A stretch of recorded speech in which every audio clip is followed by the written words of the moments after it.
this is what we focus on when we focus upon the United States having to balance the payments problems. We look at the United States has a trade deficit and a current account deficit, and we've had a persistent one. It hasn't gone away. It won't go away. And that's because our exports are basically constant around 70% of GDP, US GDP. Meanwhile, our imports are a rising trend relative to GDP. And way back, I started looking at this stuff way back about then. And I remember trying in my forecast to get rid of a trade deficit in the United States when I was working up in New York City. And try as I could never get rid of it. And I remember giving presentations, issues about the financing of the U.S. current account deficit. And first we officials were very, very worried about it. But then nothing happened. It kept going on and on and on, the financing kept on, and nothing happened. The dollar didn't fall massively to correct it. Why should it? The dollar should fall massively to correct it only if you have no capital mobility.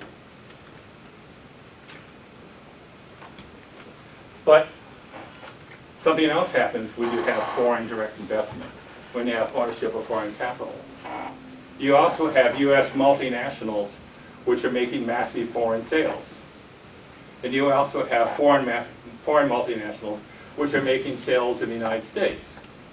So rather than simply focusing upon the transfer of goods across U.S. borders, let's take an entirely different perspective on the U.S. international position. And that's this. I basically add up here U.S. exports plus foreign sales of U.S. multinational corporations. And do the same thing here. This is our imports plus U.S. sales of foreign multinationals. And we have a surplus. This is our surplus. So once you begin to look at how the U.S. economy is internationalized, the whole issue of the United States being having a deficit on a current account, this frankly disappears.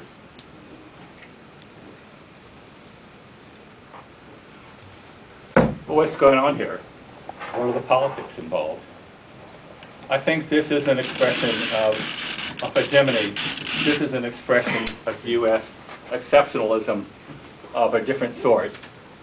And I'm going to quote from a very interesting article which I learned about from Lance Taylor, in a course from Lance Taylor at the New School. And it's an article written by John Williamson. John Williamson is a national economist in Washington, D.C. And he's the man who coined the expression, the Washington Consensus. And this is really a very charming, actually disturbing article called Democracy and the Washington Consensus. And he argues that it was actually stupid for any democracy not to agree with the Washington Consensus. That's the basic argument. But in its first paragraph which he's talking about how certain people maybe said he was wrong to even speak of the Washington Consensus, he makes the following statement. And the statement is this: he was criticized because his term, the Washington Consensus, is a misnomer, because the Washington Consensus is being implemented in every capital of the hemisphere, bar Washington. This is the official, kind of semi-official statement of the Washington Consensus that he has in brackets here. This seems to overlook Havana, by the way. But the Washington Consensus is meant to apply to Europe, particularly to Latin America. The Washington Consensus is meant not to apply to the United States. And I'm going to be political here, but Carl Schmitt defines the sovereign as the sovereign is he who can declare a state of exception. And I think what we're witnessing here is really an expression of sovereignty almost in the Schmittian sense. The United States is consistently breaking all the rules of neoliberalism. And when you break the rules of a regime, in this case a regime of a global economy, frankly, if you accept the kind of Schmittian arguments, that is a statement of sovereignty. There's even something more disturbing going on here. And I'm going to turn something which I think is relevant to the U.S. external imbalances, which is an expression of the same kind of state of exception and sovereignty, and that's the U.S. fiscal stance. One of the things that's very interesting about the U.S. empire nowadays is that U.S. capital is not willing to pay for its empire, either in terms of taxes or, frankly, in terms of owning U.S. treasuries. We've all learned about foreigners buying U.S. treasuries, and the flip side of that coin is that U.S. domestic private investors have really massively reduced their holdings in treasuries. It was quite interesting. First of all, let's look at tax cuts. Tax cuts.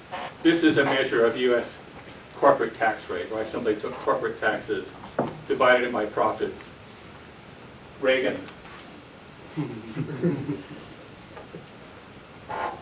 Basically, corporate tax rates dropped by roughly 10% in one fell swoop. Next chart is even more interesting. It's basically the U.S. tax cuts according to income groups. The top 0.1%, 0.01%, 0.01%, so forth, in the average tax cuts. And as you can see, tax rates, average tax rates, have basically declined in the United States for the very wealthy on a consistent, massive basis. And a result of this is that federal revenues relative to GDP have declined. At the same time, largely because of increases in military spending, we have the budget deficit. And therefore, we have this massive increase to finance the U.S. federal budget deficit and the ownings of U.S. treasuries. But it's really, I was astonished when I first learned this. Who's owning them? This is what the Fed owns. That's an increase in the U.S. money supply, or high-powered money. This is what the foreigners own, and this is what everyone focuses upon. Basically, the massive increase in the foreign ownership of U.S. treasuries. But the astonishing figure, to me, is basically the complete cut in U.S. ownership of treasuries. When I looked at this, I tried to figure this out, and yes, there was an increase in U.S. foreign ownership. Basically, they moved out of treasuries into the stock market. But the puzzling thing is that why they didn't move back into the stock market after the stock market collapsed. I presume they moved all their money into the housing. But they certainly didn't move it back into treasuries. So I mean that quite literally, U.S. capital is not paying for its empire, either in terms of tax revenues and or in terms of holding treasuries. There's been some increase here, and we'll have to watch this figure closely what happens with events unfold in the housing market. But quite literally is the case. The United States is basically, U.S. capital has decided to allow the financing, the paying for all of its global empire capital, particularly its global military apparatus. Foreigners are paying for that. And I think this is kind of a real expression of the state of exception of the United States, a real expression of sovereignty, is basically letting the rest of the world pay for their privilege of U.S. military bases being in the countries. That's what it comes down to, if you want to put it boldly. And I don't know where to end with this, except it's kind of a puzzle. I find this, what's expressed in this graph, much more interesting, frankly, and potentially much more disturbing. In some ways, a much more potential source of real instability than anything concerned with the dollar, or anything the dollar, or anything that have the U.S. external balances. I find the internal imbalances of the United States, particularly this puzzle about who owns it and why. I find that much more important political and economic question than simply anything having to do with the dollar or the U.S. external balance. Thank you very much, Chris.